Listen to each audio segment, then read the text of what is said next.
Hi, it's Dr. Philip Morphew here today. I want to talk to you about something that most people avoid or don't want to talk about or are fearful of talking about or are scared of talking about, and that's death and dying.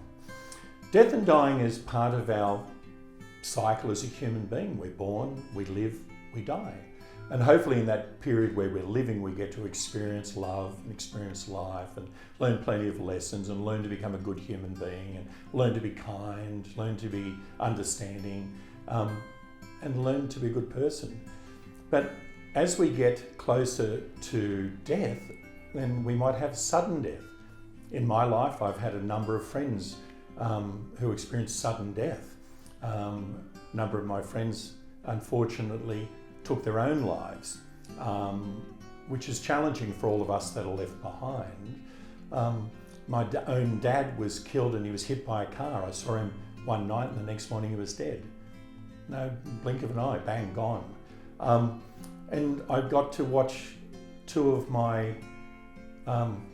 most favourite people in the world, my mum and one of my other dads and their wife, which was like another mum, my other mum and dad, I guess. I got to watch them pass very slowly, and which was challenging in itself. You know, my mum had dementia, and she was losing herself in different decades of her life, and she was shrinking as a human being as she moved closer and closer to death. And the experience of being with someone who's dying can be one of the most spiritually rewarding, peaceful and heart-satisfying experience that we can have, but it also can be horrendous. One of my friends watched their mum pass away and she fought and she fought and she fought and she wouldn't let go. It took her days to let go, and she struggled and she struggled and she struggled.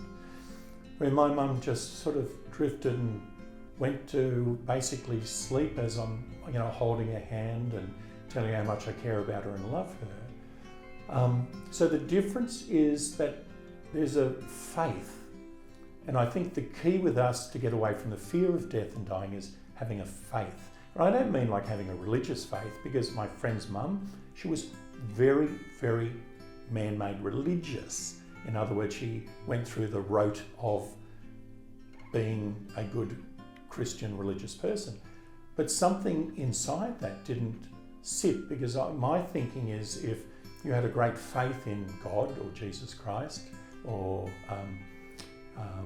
Muhammad or Buddha or whoever your spiritual guides are, then you would have trust, you'd have faith and trust that they were there to help us transition, help us go to a better place.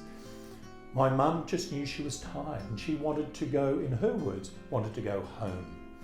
And I said to her, what was home? She goes, where I feel most at peace. I'm with those I loved. I'm with my mum, I'm with my dad, I'm with, the two loves of her life. I'm with her brother. And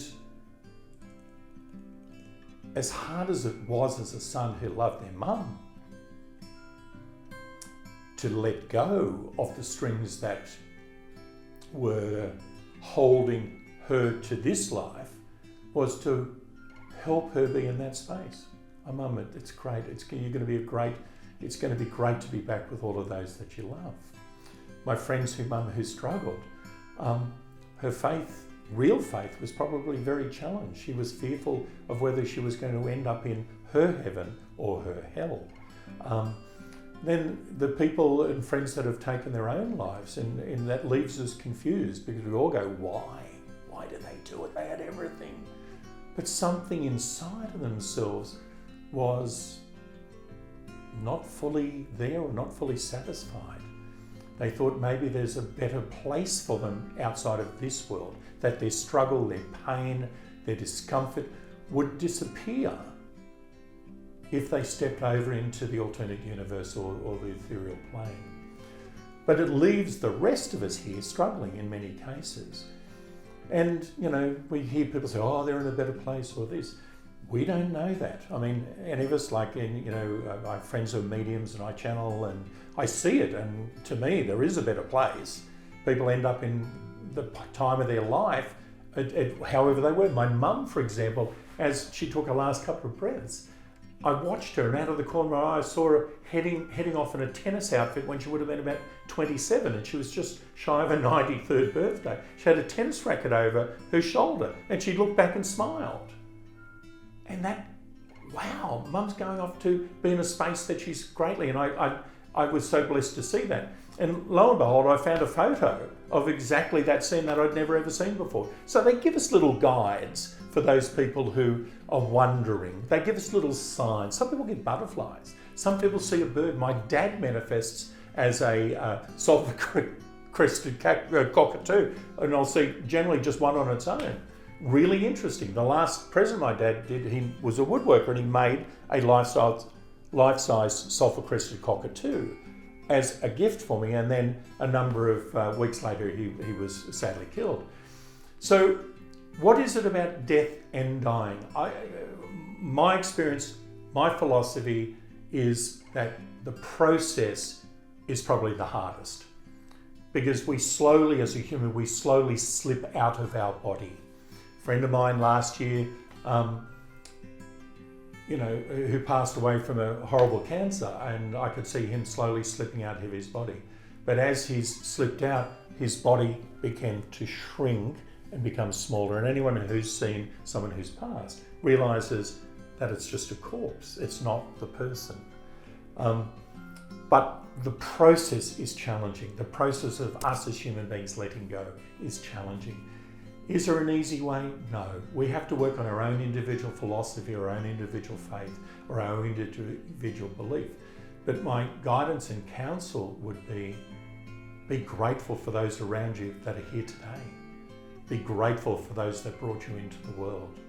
Be grateful for those who have supported you. Be thankful that we can see, we can hear, we can live, we can laugh, we can love. Be thankful of those things, because I see in society there are a lot of people who I call the walking dead. People who are just existing, taking up oxygen and existing and surviving, versus connecting to something of meaning like love. It doesn't take anything, it doesn't cost money. Love is not money. Love is something that is free to give. It's like giving someone a hug who really needs a hug. It is, the power in that is immense. So my suggestion to you is live your life, learn to love yourself, be calm and peaceful, be contributing to society, and be a good human being, be kind, be grateful, be appreciative. Don't get stuck in entitlement or blame. Just be you. And if you have the honour to be with someone when they pass, make sure you just tell them how much you care. Make sure you tell them how much you love them. Appreciate them. In my mum's case, I was able to give her a goddess blessing when she'd left her body. Her body was lying in the bed, and I went through a process of blessing her hands for holding me, blessing her for nurturing me, blessing her womb for carrying me, blessing her mind for helping me and supporting me, blessing her feet for carrying her, blessing her lungs for letting her breathe, blessing her spirit for letting her laugh, blessing her for all the aspects of who she was. Now, my mum had a challenged life. I mean, my mum could be a bit hard and direct, but she was a good person. She was a loving human being. And we've got to remember that under all the veneers we have as a human being, under all the brick walls we put around us, there is a good human being who just wants to love, feel like they belong, and feel that they are worthy of this life. So please, be kind to yourself, be kind to others, and understand that death and dying is a process of being human, but it isn't the end of the story. There is more to our story.